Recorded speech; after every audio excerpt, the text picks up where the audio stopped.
Hey everyone, Ben Coomber Radio, episode number 102. This week is very much, I would describe, an in-house show.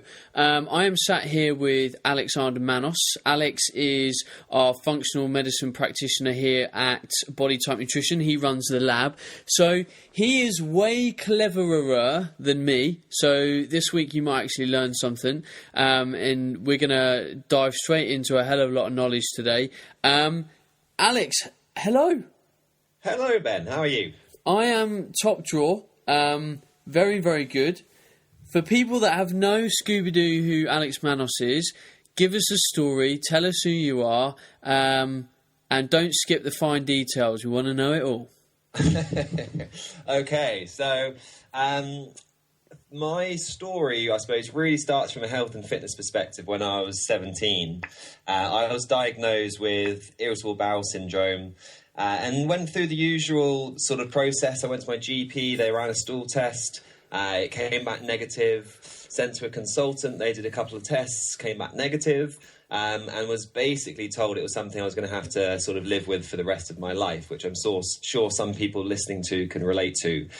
As a lot of people just wasn't really happy with that verdict, and definitely wasn't something I wanted to be suffering with long term. When I was 18, I just have memories of, being at boarding school and being in my bed at 3 PM with crippling stomach cramps while everyone else was playing rugby or cricket, etc. So it was a pretty bad time. It led to me doing a lot of kind of just self-study, reading around digestive health and IBS, etc.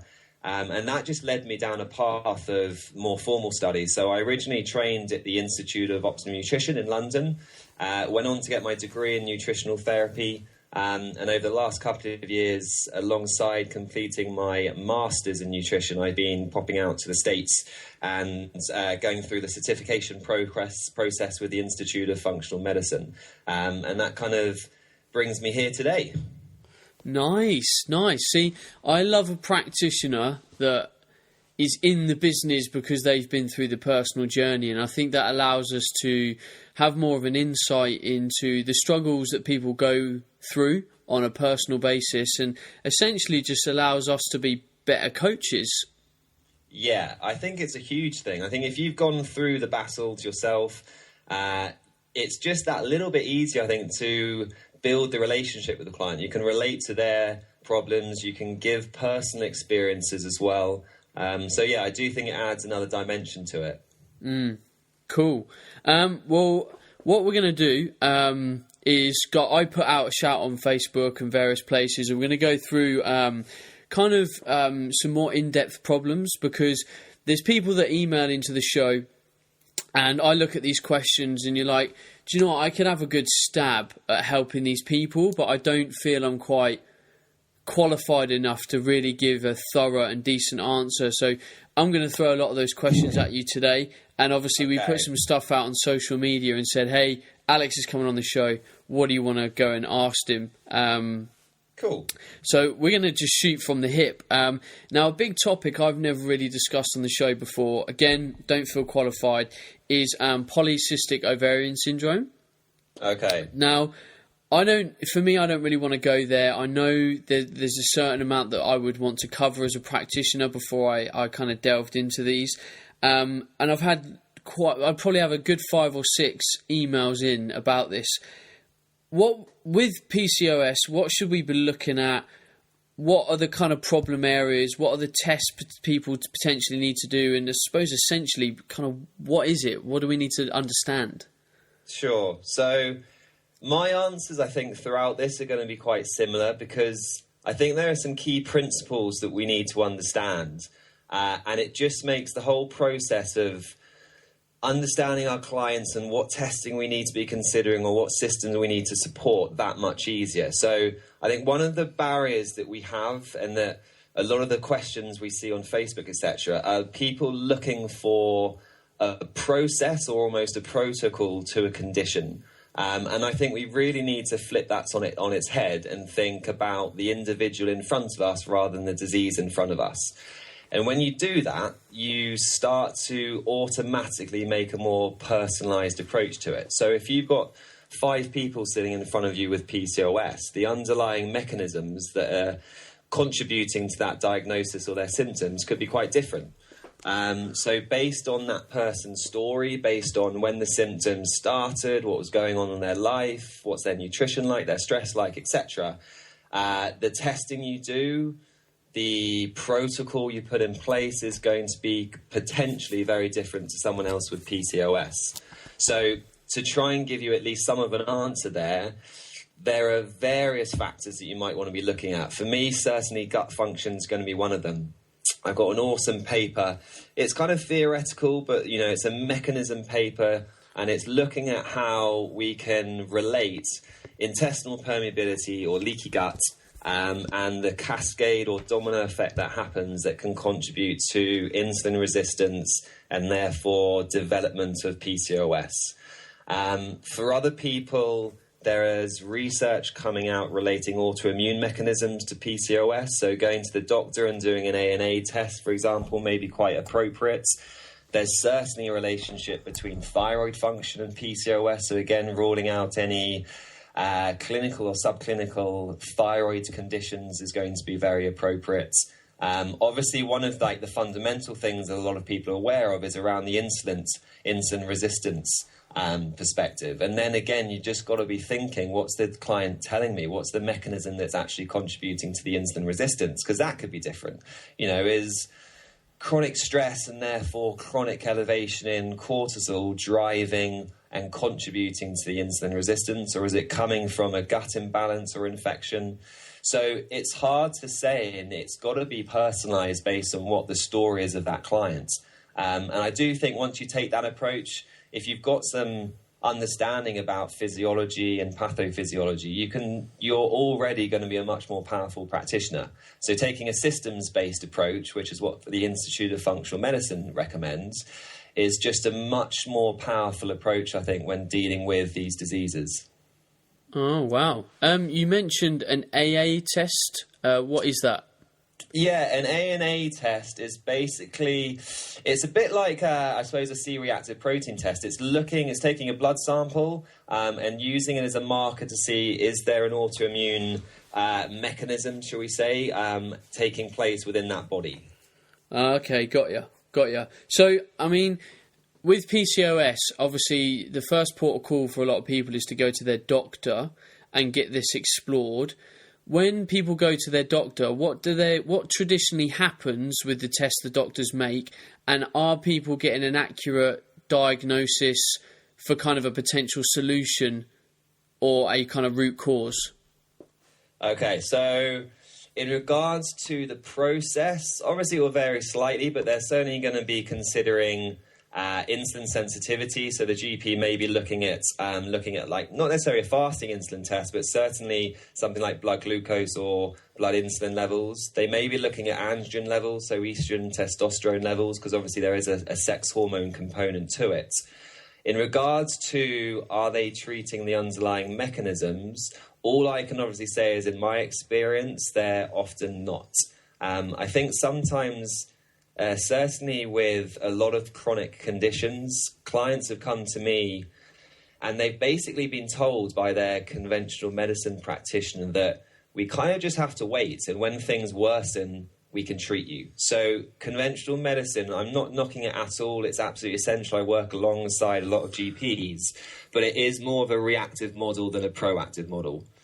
So I think functional medicine, nutritional therapy, a lot of the work that trainers and coaches do really complements the kind of the approach that the client's GP will take as well.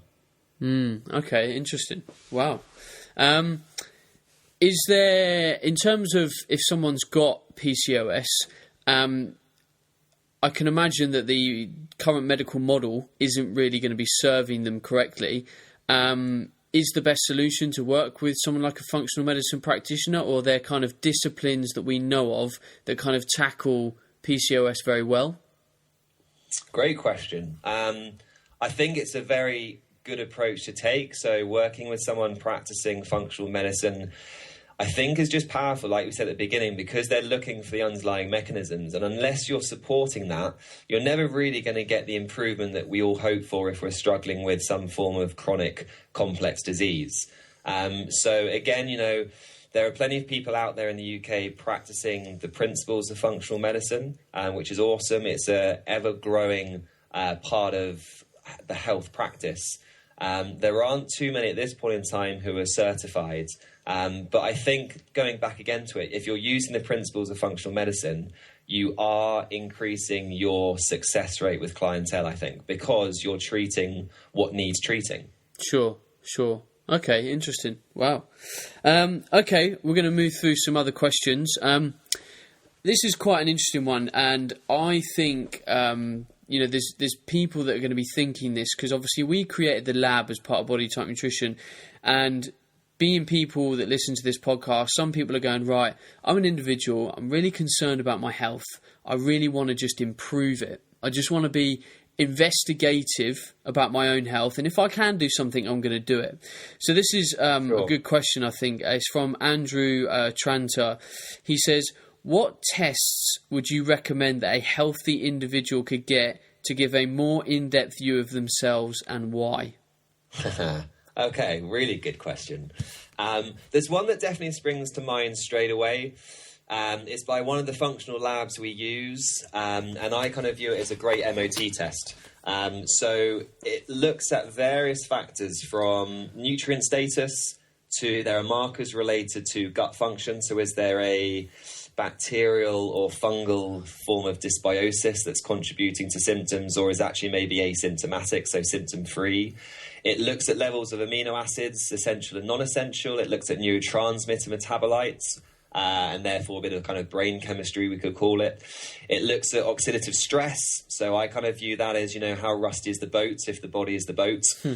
And it looks at 4 markers in regards to liver detoxification function. So it gives you a good overview of what's going on within the body. And interestingly, what you find is that so many of those processes are obviously nutrient dependent.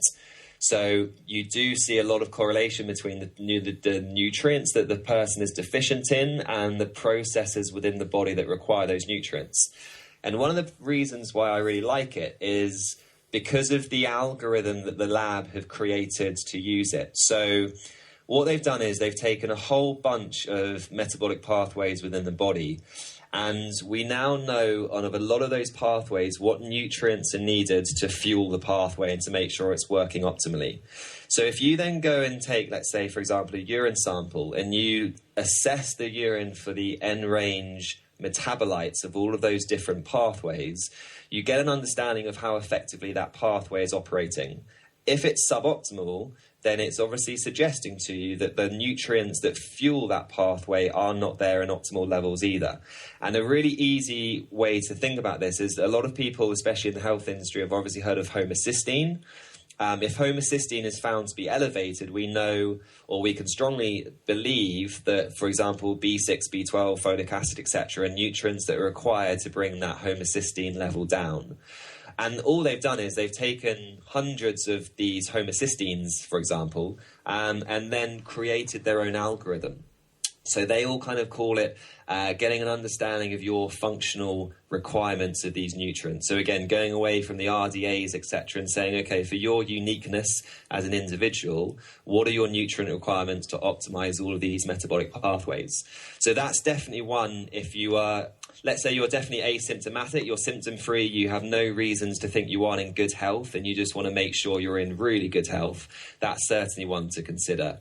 And then from there, I would just say personalizing it. So, what's the story suggesting? Is there a degree of stress in that person's life? If so, adrenal testing may certainly be something you want to consider. I know there's a lot of debate going on around adrenal testing and how appropriate or relevant it is. I can tell you that it is appropriate and it is relevant if it's used in the right context. What's the discussion surrounding adrenal testing? I think, okay, so with adrenal function, one of the first things is around what you do with the results. So we did have this protocol that, again, a lot of professionals will be aware of, this kind of 3-stage process of adrenal function, where we are under stress, cortisol levels increase, they may stay elevated if the stress is chronic, and then cortisol levels drop to what we've termed adrenal fatigue. So there was this idea that there was a very clear 3-stage process, and by doing one set of results, you could get an understanding of where you were within that 3-stage process. And then you had this magic protocol where, for example, if you were in low cortisol, you could support and provide glandulars and nutrients to support the adrenal glands themselves. The problem with that kind of concept is we now know that, for example, the immune system has a strong relationship with adrenal function. So someone could have elevated levels of cortisol, not because they're under huge amounts of stress psychosocially or physically, but it could be more physiologically. So if they have a gut infection or a viral infection, there's the potential, certainly if there's an immune activation and inflammation within the body, that could actually activate the HPA axis, which is going to be driving adrenal function. So it's a useful marker because it's getting you an understanding of, where someone is, but using that in its own right, I think, can be quite misleading. Certainly in the 90s, we'd be thinking of adrenal fatigue and providing glandulars to support the glands. I think for the majority of people, it's not the adrenal gland that is fatigued. There's something else going on, because the gland, being a gland, is just being told what to do by the brain and the immune system, etc. So in fact, it could be related to mitochondrial function. It could be related to immune function. It could be related to the brain. It could be related to the gut. So there's just so much more that we need to appreciate now. I think a great way of looking at hormones, just kind of going off at a slight tangent, is the Institute of Functional Medicine in their hormone module talk about PTSD, which just stands for production, transport, sensitivity, and detox of hormones. And, thyroid is a great example here. If someone is hypothyroid, a lot of those people may be iodine deficient. Iodine being one of the main building blocks for the thyroid hormone. Arguably, you could say their true diagnosis is actually therefore just an iodine deficiency. But secondly, conventional medicine don't often take the approach of saying, okay, if someone's suboptimal in thyroid function or in hormone function, is it a productivity issue? So do they have the materials they need to produce the hormone? Is it a transport issue? So is there an issue with thyroid binding globulin? So view that as like your taxi service for the thyroid. Your hormones are being transported around the body, mainly attached to a protein molecule. And when the hormone's attached to the protein molecule, it can't enter the cell and it can't upregulate metabolism, if we're talking about the thyroid, for example. And various things will influence the number of taxis that are flowing around and circulating the hormone. So high estrogen levels can increase the number of taxis for the thyroid and therefore actually have a negative impact on thyroid function. So that's transport. We've got the sensitivity. So we all have heard of insulin resistance or insulin sensitivity. You have that with a lot of hormones as well. So you can have thyroxine resistance, for example. And then you've got the detox of hormones. So, what's going on with the liver's ability to detoxify and then the gut's ability to eliminate those hormones. So we've just got to, we've done a great job of breaking down the body, and we now have specialists in various systems like endocrinologists for hormone health. We now need to bring the body back together and appreciate that all of these different systems are interrelated. Nice.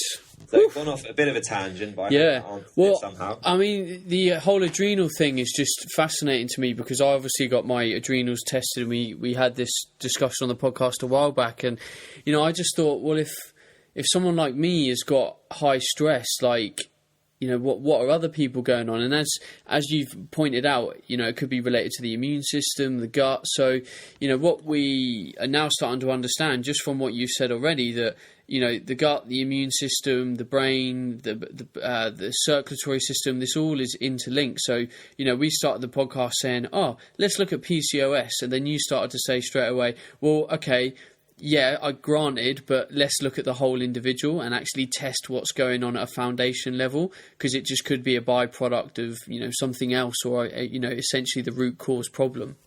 Yeah, absolutely. You know, the diagnosis is a diagnosis. It's not giving you information around what's initiating the imbalances that have led to that.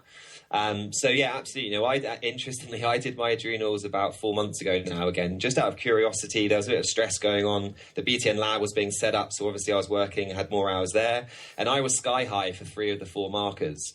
All I did was support my immune system out of curiosity. 6 weeks later, retested, and 3 of the 4 markers were then bang in range. So it was nothing to do with adrenal fatigue. It was nothing to do with glandular function. There was something else going on in, you know, a separate system, so to speak, that actually needed support. So that for me really kind of confirmed some of the literature coming out around, you know, things like cytokines related to the immune system and the impact they can have on it. So yeah, it's a really interesting area that I think a lot of people are still using a slightly outdated model. Wow, nice. Okay, cool. Right, let's move on then.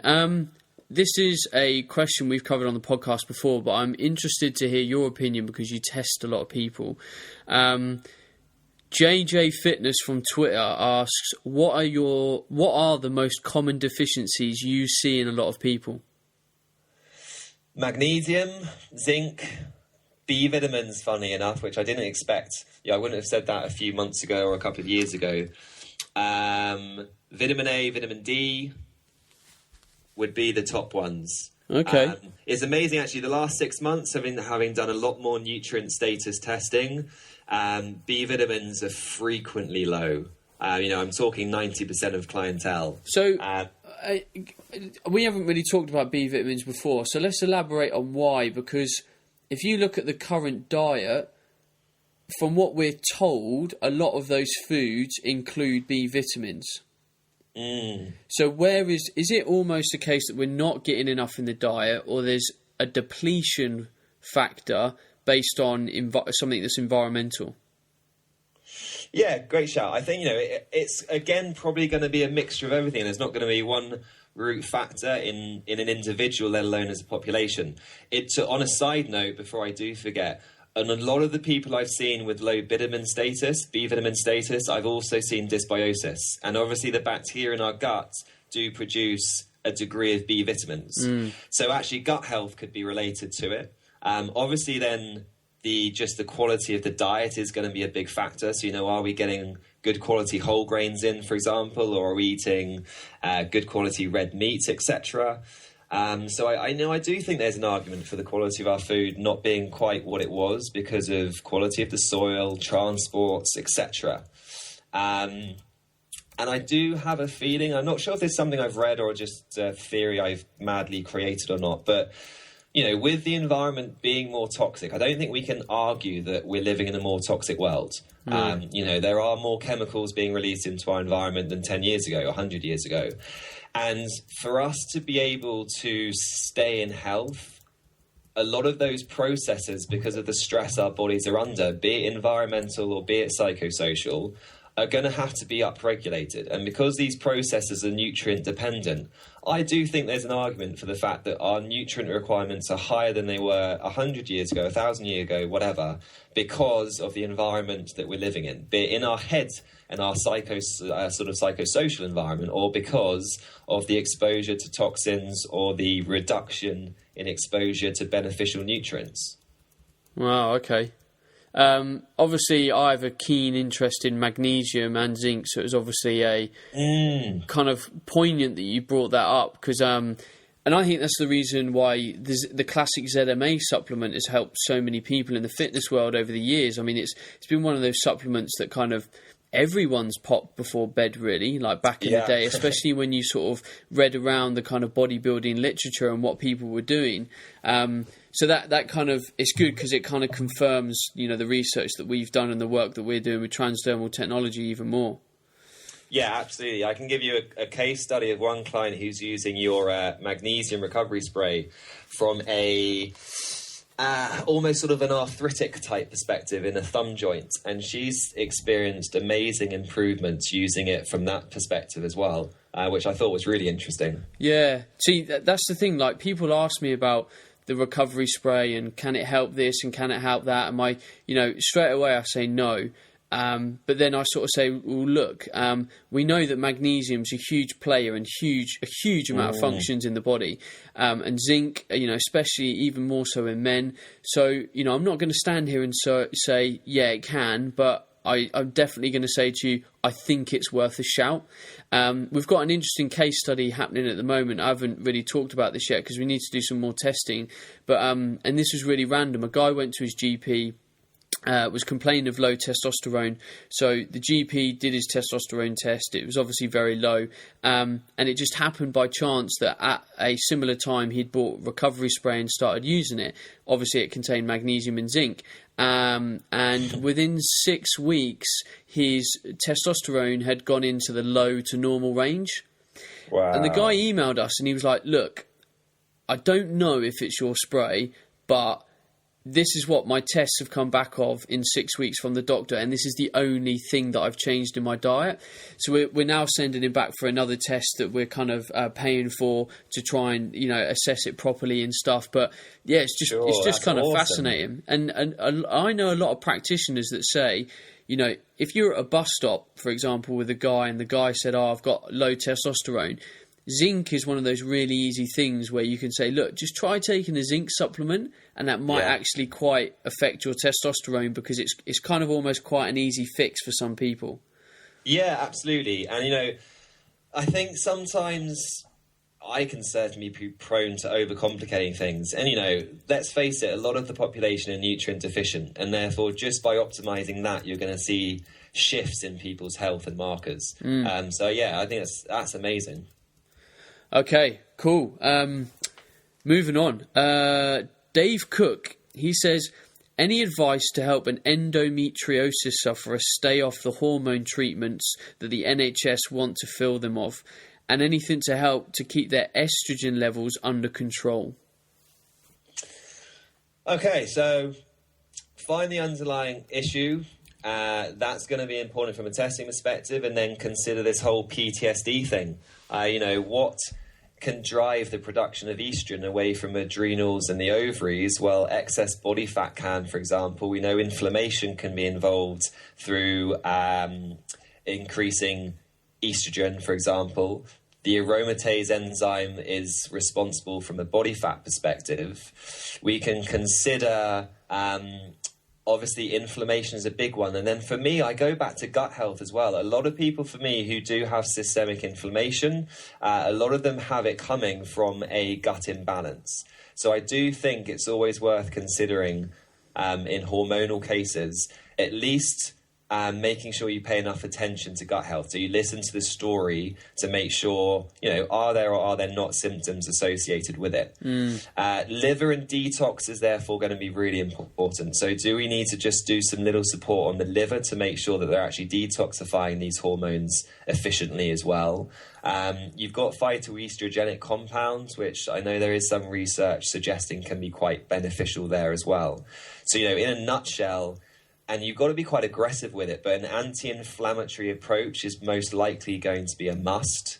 Optimizing digestion for some people is going to be the golden nugget. For other people, it will be more around just the liver and detox, but obviously the two are very connected.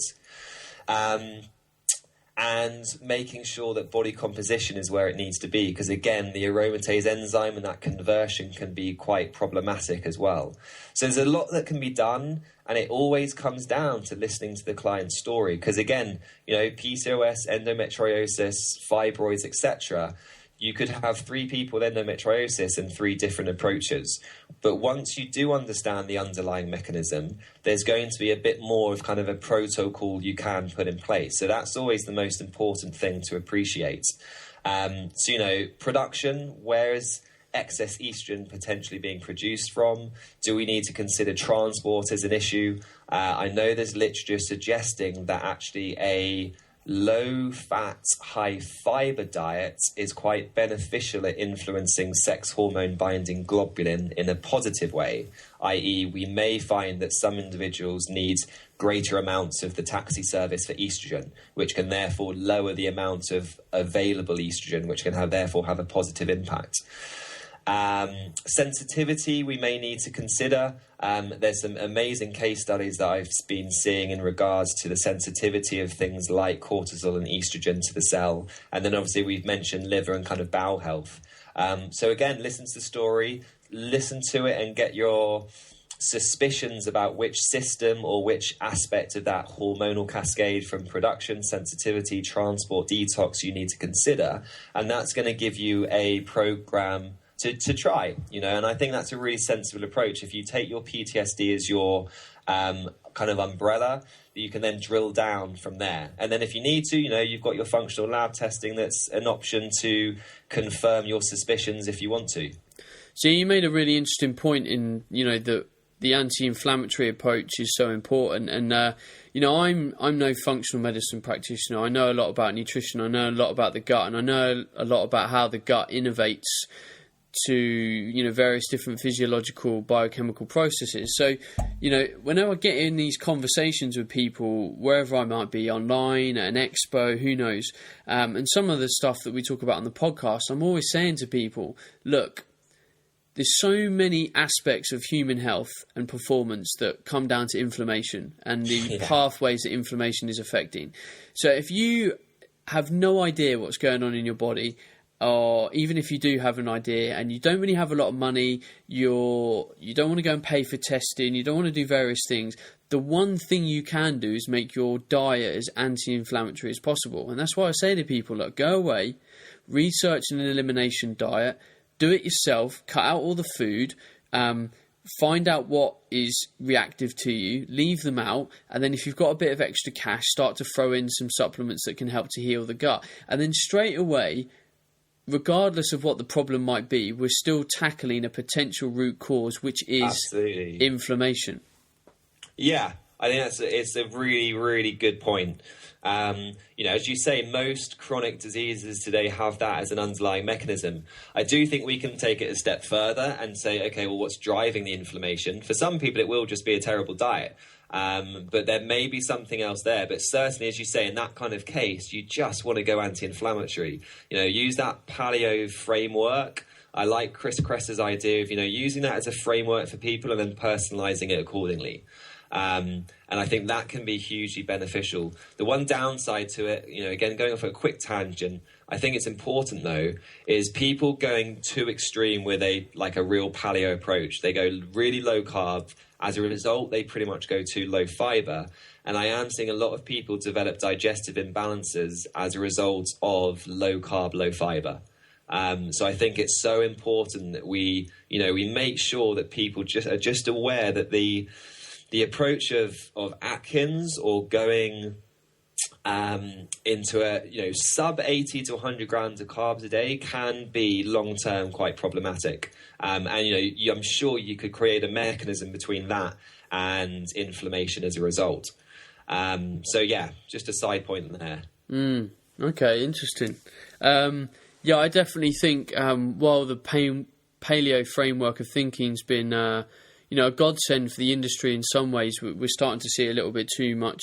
Well, and this is the case with any thought process.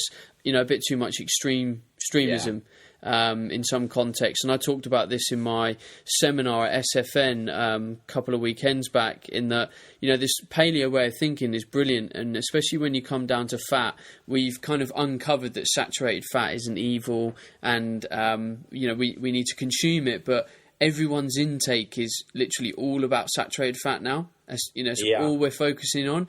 And now all we've done is gone to the other extreme, and we kind of need to almost backtrack again and focus, because if we look at the research data on fat intake and what is most beneficial in terms of the perfect diet, the Mediterranean diet comes up trumps like every time. So we've got to say, well, what is this? What fundamental does this have? And it's monounsaturated fat. So for me, I've now started saying to an awful lot of people in my teachings that let's focus on olive oil and avocados and some nuts that are high in monounsaturated. And then the chances are, after that focus, you'll get enough saturated fat anyway. We're all eating animal protein. We're all eating, beef, lamb. We're all throwing some butter in there. We're all cooking with coconut oil. We're all getting enough saturated fat. So I think the Absolutely. focus needs to shift a little in my eyes. Yeah, and it's interesting doing some recently some essential fatty acids sort of profiles and seeing the balance of omega-3, omega-6, monounsaturated, etc., and seeing how some people have been supplementing purely omega-3 and therefore have actually developed an imbalance in the ratio there. So again, it comes back to just variety. We do seem to go from one extreme to the other sometimes, and you see quite a lot of people low in omega-6. Because they've been so heavily supplementing the omega-3, thinking that all omega-6 are bad for us. So it is balance. As you say, getting enough variety in the diet, working on those fundamentals can be such an important step for people. That's interesting, because I always thought, there's certain practitioners and ways of thinking where people have said, it all needs to be about omega-3, and yeah, cool, a lot of people do need it. But, and I highlight some of, especially Charles Poliquin's protocols here, that some of the omega-3 intakes I've seen from a lot of people, it's just been ridiculous, like grams and grams and grams and grams. And it's like, whoa. And it's good to see that you've been doing testing that's actually said, oh, okay, actually, there's a good handful of people that do have too much. Yeah, absolutely. We forget that the body likes balance, so we just go way too far one way.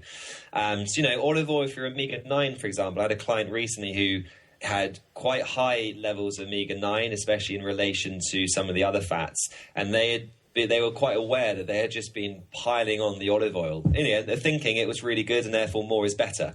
But again, it comes back to balance. Because something's good, a lot of something doesn't make it better. Definitely. Okay, we'll bury that one. I've got a longer question. So when people email into the podcast, they'll email like a big, long sort of life story sometimes. And I've got two that I'm going to sort of put to you. And they're a bit more kind of, they cover various different kind of topics. We're not going to sort of zone in on one specific area. So this next question is from someone called Anthony. And Anthony says, hi Ben, but in this case it's Alex. I'm still catching up on all of your podcasts, which I find really helpful, so thank you. I hope I haven't missed the one where you've addressed my issues. However, my situation does seem to be slightly unusual as well as complex, and I'm struggling to find anyone who can provide me with even a little bit of guidance that I need. I'm a 27-year-old male, and I'm currently training to work in the UK film industry as a stunt performer. Legend. This involves training in 6 different disciplines. The ones that I'm pursuing are gymnastics, climbing, scuba diving, karate, swimming and horse riding. I've completed 2 of those qualifications already. I also know that I need to spend adequate time in the gym because I struggle to put on the size and strength that I need, both for aesthetic and functional reasons in the business. I've always struggled to put on weight. I'm 5'10" and currently weigh 74 kilos. I've just taken a voluntary redundancy from my full-time desk job in order to focus on my training and pursue this career path. So my first issues are time management in terms of balancing my discipline training and time in the gym, including and ensuring I have good recovery time. Any suggestions on that would be good. The issue that affects my weight gain is, as far as I'm aware, twofold. Firstly, I've always been a slim build no matter what or how much I seem to eat. Secondly, after a severe compound fracture to my leg in 2012, I got an infection which led to tests confirming that I had an autoimmune disease, IgA neuropathy, Berger's disease. I don't tend to have any symptoms except from when I am run down or unwell with any kind of bacterial infection. I've tried to do my own research as much as possible, as medical consultants have been unable to advise me in terms of nutrition and training. My research has suggested that I should avoid a high-protein diet, lectins and gluten. Certainly I feel better in myself when avoiding gluten and nightshades. However, such a restricted diet means that I'm struggling to consume enough calories. Essentially, I need to put on size and maintain healthy kidney function. Can you recommend what sort of diet I should be following and any supplements that may help? Thank you very much for any suggestions. I'm running out of options on my own and finding it very stressful. P.S. I'm downloading How to Build Performance from the Inside Out from your website as I type this email. Seems like an ideal place to start. Whew. So there's a fair bit there. Yeah. So, with autoimmune disease, I know that Dr. Fasano is quite a well-respected paediatrician in Northeast America, and he had a paper discussing what was required for an autoimmune disease. And I don't fully agree with it, just because from testing I found that it doesn't have to be 100% what he says, but he claims that for an autoimmune disease you need a genetic predisposition, you need a trigger, and you need a leaky gut, and you need all three of those to be diagnosed with an autoimmune disease. Now, I've had a handful of clients with autoimmune diseases whose testing has come back negative, crystal clear in regards to the health of the lining of the guts. And we just know in the literature, that there can be hormone imbalances. 75% of people with autoimmune disease in the States are women, for example. So there seems to be a sex hormone component to it. We know there can be a viral infection, which I think from listening to that, my memory, unless it's shocking, certainly ties in with this guy's case. Now, from an autoimmune perspective, with what he's found to be beneficial, you could argue, without obviously sitting down with him and talking about this more in his health history, that he might have to weigh up the benefit he's finding from a gluten-free, nightshade-free program, and the barrier or obstacle he's facing from a calorie perspective. Now, I'd like to think he'll be able to hit his calorie targets without having to bring those in, but it might require, again, just a little bit more reading around nutrition, for example. There's plenty of ways that we can optimize that. Optimizing the immune system is going to be incredibly important. So from a supplement perspective and from a nutrition perspective, anything that's going to support gut health is going to be supporting the immune system and therefore that autoimmune mechanism. So, from a food perspective, considering certain fermented foods or adequate fiber intake is going to be very beneficial. Probiotics may be very, very beneficial to support the immune system. Considering botanicals or nutrition and supplements from a general immune perspective will also be useful. Ben, did he say in that it was a viral infection? What was the... he got a severe compound fracture to his leg, and I got an infection which led to tests confirming that I had Berger's disease. Okay. What's Berger's disease?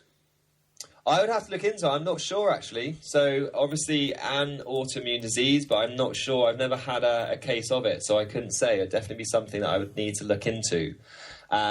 Looking for that, based on that research, I'd be in a better place to answer around where you may want to investigate. But certainly, there are some very... there are general factors that need to be considered with autoimmune disease that we've mentioned, such as optimizing immune health, gut health, considering the infection. Viral infection, for example, never sort of disappear. They kind of go dormant or go underactive, so you can get them reactivated, for example. And that's where optimizing immune health and maintaining that is so important when there's been a viral infection, because that could be, the trigger for someone. So that could be the underlying mechanism. Sure. So that's going to be, I think, a really important component to it. From his other goals, there's plenty of things he can bring in. So, from a carbohydrate perspective, obviously considering your whole grains. I'm not someone who's going to take someone off grains if they have an autoimmune disease unless there's something more specific to it. So it's not a general approach for me. But butternut squash, sweet potato, parsnips, we've been discussing fats and making sure that balance is there to get calorie intake in as well. And that's all going to help from a calorie perspective, obviously, as well. So, you can be gluten-free and nightshade-free. It just means, I think, you've got to be a little bit more prepared and a little bit more knowledgeable when it comes to programming the nutrition for the week ahead. Okay. I've just looked up Berger's disease while we were talking. Cool. It's the most common form of idiopathic glomerulonephrititis leading to chronic kidney disease. Okay. I can't pronounce that word because I'm a bit special. Dude, it sounds like a hard one. Yeah, but essentially it's leading to kidney problems. So if kidney problems would thus result, a low protein diet would be needed, right? Yeah, that makes sense based on the recommendations he's had then, yeah. Okay. If he wants to drop me an email with a bit more background, etc., I'm happy to look into that just for my own self-development as well. So we can have a little chat with him after, perhaps. There you go, Ant. That is an offer. Oof. Oosh. Right, I've got another big question. So hold on to your trousers. The title of this email was Injury, Stress, Anxiety, Fatigue, Illness, The Road Back to Life. Hi, Ben. Hey. Thank you both for the time and effort you put into the fantastic podcast. Thank you. My story is a long one, but I hope you'll stick it out, as I think there must be others out there like me. I'm 26, but I've not trained for over 2.5 years. At school, I wasn't sporty, I was scrawny and used my asthma as an excuse not to be active. I had back problems due to mild scoliosis too. I became active at university. I took up boxing and then got interested in Olympic lifting and then CrossFit. In early 2012, I was about 75 kilos at 5'8", and I would guess around 10% body fat. I was full of life and loving my hobbies, playing the drums and training hard. Then I got injured. I've worked relentlessly since then to get better, and I've worked with so many physios since then, with varying success and almost comebacks, only to fail again. I'm now awaiting a steroid injection to jumpstart my recovery, but I'm not emailing about the injury. Since the start of 2014, I've been suffering from stress and anxiety. I know my injury is related, but I don't have my hobbies at the moment. I also know it's related to my IBS and reflux issues. I have great support and have started new hobbies, learning a language, walking, etc. to fill that gap. I have now discovered I have low cortisol and hence a messed up HPA axis. I guess this is because of my stress and anxiety issues causing me to burn myself out. Recently, I have suffered pericarditis, inflammation of the pericardium, which has been frightening and has only made my anxiety and fatigue worse. I am excited to be getting my injection in a few weeks and hope to push my recovery, but I'm also scared that I won't have the energy to do the physio work. I'm worried that I'm slipping into some kind of chronic fatigue. I have cold feet, cold nose, cold hands, sore arms, shoulders, neck. I'm tired all the time. My sleep is terrible. The GP has done all the tests and says I'm okay. I'm seeing someone about the stress and I'm working with reputable nutritional therapists to deal with the IBS issues. So my questions are a bit vague, but I thought it might be useful for others to listen and to hear this type of story. So one question, I know I need to eat more to give my body what it needs to get better. Do you recommend some kind of shake? It's obviously not post-workout, but I'd be more interested for just the extra nutrients and to get the calories in as I'm struggling. Question 2, is there anything you'd suggest for someone in this situation? Sorry, I know this is a bit vague and rambling, but any advice on how to get going would be greatly appreciated. I'm shattered. Oh. Oof. That's tough. Yeah, what a story. That's very tough. So, I mean, go back to the gut. I mean, if by supporting that, you're potentially going to see improvement in those other symptoms. There are symptoms related to thyroid. Obviously, he's been tested for adrenal function. I wouldn't be surprised if there is an autoimmune type mechanism happening there just from the sounds of it. Now, in those sorts of cases, I do think that you need more than a one-prong approach, as it were. So it may be that actually he needs some support for digestive health alongside support for adrenals. I would certainly consider getting the GP to run a full thyroid profile if they haven't already and if they're happy to, based on the symptomology there. And we know, obviously, that adrenal and thyroid imbalances can degrade the integrity of the gut lining. So it can be incredibly hard to heal the gut if there are adrenal issues going on. And again, everyone's going to be different. I imagine some people are going to have to actually support the stress management side of things and see if they can get improvement in the HPA axis before they can get full resolution in gut health. So again, in that sort of situation, it may be that more than one system or process needs a lot of support. From his first question with the shake, it's a tough one. That's something that I would definitely recommend he has a proper sit down and chat with his nutritional therapist. If he's genuinely struggling to get enough calories on board to optimize health, then it's going to be a very sensible and appropriate option. The other option is going to be getting him to obviously make some homemade soups and stews, etc., to get the nutrients in, as well as maybe using a powder, for example. So there are different approaches that can be taken and discussed with his health professional. So that would be, a conversation I think that would have to be had. But there are some great quality sort of shakes out there. I'm not the biggest fan of any kind of meal replacement type shake, but sometimes it can be beneficial. And you can get these shakes now, which are specifically for supporting the immune system or specifically supporting detox in the liver.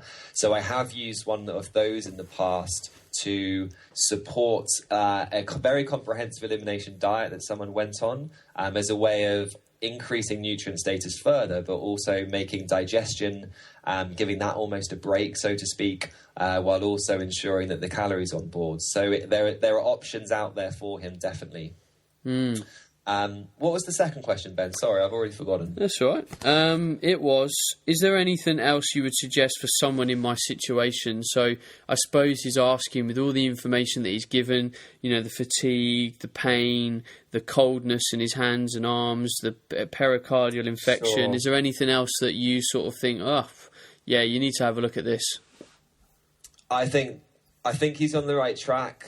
I definitely think that, as a good stool test, or at least supporting the digestive tract through supplementation and nutrition, is going to be absolutely vital. We've discussed a lot about this between the interconnecting systems. So the imbalance that he is experiencing in his digestive health because of the IBS could be one of the drivers of the imbalanced HPA axis of the symptoms that could be related to a thyroid dysfunction. It could be that there's some mitochondrial dysfunction, which isn't rare when you have something like HPA imbalance or adrenal imbalance and IBS. So it's very likely he's going to need quite a diverse approach and trying to support a lot of those systems at the same time, just to get the biggest bang for the buck. As saying that, if finances are limited, which on all of us really they are, especially with the testing side of things, really going after that gut and optimizing that as much as he can may actually have a very positive impact on the adrenals and on the thyroid.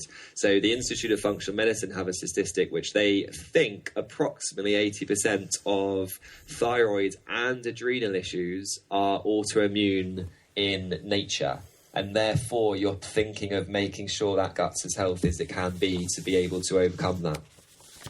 Wow. So there's an awful lot here coming back to the gut.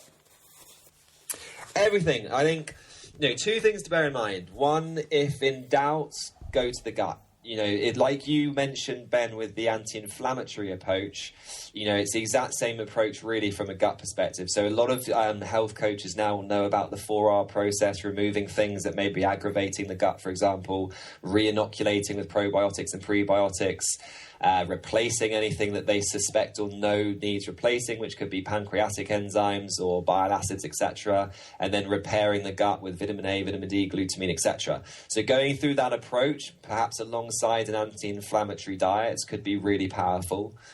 And also, I think, it's worth highlighting that we do now know that you can be asymptomatic, you can have no symptoms associated with your digestive health, but have imbalances in digestive health. It could be, though, that your symptoms are just outside the digestive system. So it could be brain fog, it could be anemia, it could be just a nutrient deficiency which is impacting energy production or something, etc. So we've just got to make sure we're looking after our digestive systems more than a lot of us are. Because, again, go back to the whole gut-brain axis, a lot of us are under a lot of stress. Stress certainly can have an impact on people's gut function. We also know from animal studies that there seems to be a relationship with the extent of the activation of the HPA axis, i.e. your fight or flight response in the adrenal glands, etc., and the gut microbiome. So if you have imbalances in bacteria within the colon, that can actually have an impact on the extent to which you process or deal with stress. Nice. Which is, I think, a huge thing. You know, if we can find that in human studies, for example, then that's massive. You know, you can help people with their stress and anxiety levels, in theory, therefore, by actually supporting their digestive health, which is just cool. Yeah, it's amazing how many things connect to stress, and then stress leads back to it. At the seminar that I did at SFN, I also talked about how magnesium, or a low magnesium status, is stress inducing, yet stress is also magnesium depleting. Yeah. So, you know, magnesium's a really important one, whether you're stressed, you're not stressed, or if you're deficient, because it's working back on each other. It's like you're not getting anywhere positive. So even just supplementing with it could be very, very important. And seeing as, like, you know, I would argue that 70, 80, 90, potentially % of us are stressed in some way, emotionally, physically, work stress, you know, social environment. It's a big one. It's really a big one. It's huge. I definitely agree. I think it's interesting. I'm sure, Ben, you've had this as well, and a lot of health coaches will be able to relate. People who, you know, you ask them if they're stressed, and they say, no, I'm not really that stressed. And just from their reaction, you know they are. Yeah. And just from a better understanding of stress, people start to appreciate, okay, actually, you know, I'm up at 6, I don't get back home till 9, I then put the kids to bed, I then have an hour to myself before going to bed. That's a form of stress. Being super busy all the time is a form of stress. So I'm becoming more and more a fan of, I've kind of termed it conscious relaxation. So again, not zoning out in front of the telly for an hour thinking that you're actually relaxing the body, but actually, you know, getting engaged, getting present, doing some mindfulness, all of that sort of work. There's so much research coming out telling us around, you know, body-mind medicine or energy medicine, whatever you want to call it, can have such a powerful part to play in someone's program. And I think unless you're addressing that, if it needs to be addressed, you know, Chris Kress will talk about it, all bets are off. You know, you can have the best diet and a personalized supplement program, but if you're running around manically and not looking after your mind and the inner dialogue that you're using on yourself and the visions and the images that you're creating, that's going to be a big barrier to getting back to optimal health. Wow, nice. Well, Alex, it's been a stormer of a show. We better wrap it up. We're hitting the hour mark. People will be falling asleep. Or that their notepad will nearly be full. I know a lot of people listen to this podcast with their notepad and pen out, which is good. Cool. It means you really invest in the learning process. Now, Alex, there's a couple of ways people can get a bit more of you. Obviously, you are a coach on the Body Type Nutrition website. You coach clients and test them. So if people wanted to get any form of testing that we've talked about today, or wanted to explore areas of their health, they can come to bodytypenutrition.co.uk, click on the lab tab, and watch the video that we've presented of you, have a read through the information and stuff, and generally potentially even ask a question and help them explore their health with you, right? Yeah, absolutely. Always happy to hear and help from people. So as Ben said, you know, my details are on the BTN website, so just get in touch. Cool. Alex will be talking at the Body Type Nutrition Conference on the 9th of November. The weekend's going to be an absolute storm. I'm really excited. Alex, what's your topic at the weekend? Rethinking fatigue. Cool. So go on, expand a little. It's going to be, you know, we mentioned it briefly today around adrenal function, and it's just trying to get as many of us as up to date as we can with the concept that it's an interrelated system. So going after the adrenals in fatigue situations may be inappropriate, and we just need to be thinking outside the box. So we'll be talking and showing the research around the immune system and its association with the HPA axis. We'll be talking about mitochondrial health and how important that is in energy production, and kind of taking people on a little journey around, you know, what do we need to be thinking about when we're discussing people struggling with fatigue. Nice. Well, I'm looking forward to that. I'm going to learn something from it for sure. Now, I suppose the big thing I want to let people know about is you're a hugely knowledgeable guy, and there's an opportunity for people outside the conference to learn from you, and that is on the new Body Type Nutrition Advanced Academy. So if you've been listening to this podcast, you'll know that we have an online academy. It was 12 months long, which was a 12-month program for personal trainers to develop themselves more on nutrition and, really bulletproof their nutritional knowledge from a very practical standpoint. Now, we identified that we were kind of missing out on some kind of biochemistry and underlying physiological mechanisms. So we created the Body Type Nutrition Foundation Academy, which now is already running. The first program that started August the 1st, the next one will start February the 1st. But after that, which now makes the Body Type Nutrition Academy a full 2-year program, you've put together a new 10-month course, right? Yeah, I can't wait. Good. So, it's going to be a journey from 9 months before birth to death, basically. So it's structured around a lifetime or a timeline. And there'll be lectures on prenatal nutrition during pregnancy through to the elder years. So it's going to be a really fun 10 months, I think. Yeah, it's going to be... What would you say is the type of person that would be an ideal fit to come on the course? Because I don't want to sit here and go, this course is great, everyone get on board. There's obviously a type of practitioner or a person that's going to be interested in this kind of learning experience. Yeah, good question. I think for me, anyone who's just passionate about optimal health, one of my biggest passions is longevity. So, I want to be kicking around at 110 years old, still living an independent lifestyle with my mind and body intact.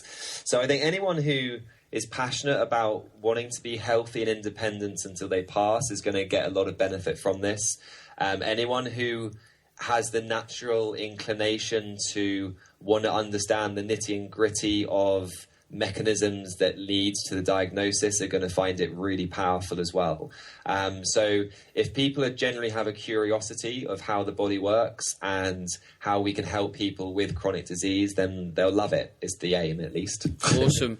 What I will say at this point is the Advanced Academy, it doesn't certify you as a functional medicine practitioner. You won't have any kind of certification like that associated to your name. If you've been through the full academy program, you will be a certified a body type nutrition coach. But don't think just because we're going through advanced topics that you will get some kind of functional medicine certification. That isn't the case. People need to study through years via the proper institutions to kind of get that credibility to their name. Yeah, really good point to make. I think, we're going back to your question then in regards to who may be interested. My hope is that, especially if someone's coming on board already who supports people maybe from a personal training perspective or from a nutrition perspective, is also to get their confidence up so they can start communicating with the GPs of their clients and just asking for the appropriate testing, for example. So stuff that we can get done from the NHS. I think, if you're a knowledgeable, experienced trainer, you can take on that responsibility of just, writing a very professional, courteous letter that you can give to your client who then they can take to their GP and say, look, these are my symptoms. This is the research suggesting this. Can we go and get these things tested? And depending on the relationship they have with their GP, some are kind of absolutely love it and they love the proactive approach. Some people may be a little bit more defensive, but I think if you're interested in just expanding on that side of things, then the course is going to be brilliant. So an idea, Ben, that I had that was, creating some of these letters for coaches that they can then personalize with their clients and then get the GPs involved and start interacting in that perspective. Obviously within their insurance, etc. But there's no reason why you can't start communicating that way with the other health professionals that your client is associated with. I'm loving the fact that you've brought that up, because it's a big point of contention I get from coaches to say, well, I've got a client, they've got these problems, the GP said one thing, I'm not necessarily saying another thing, but I want some other areas to be considered alongside their medical treatment.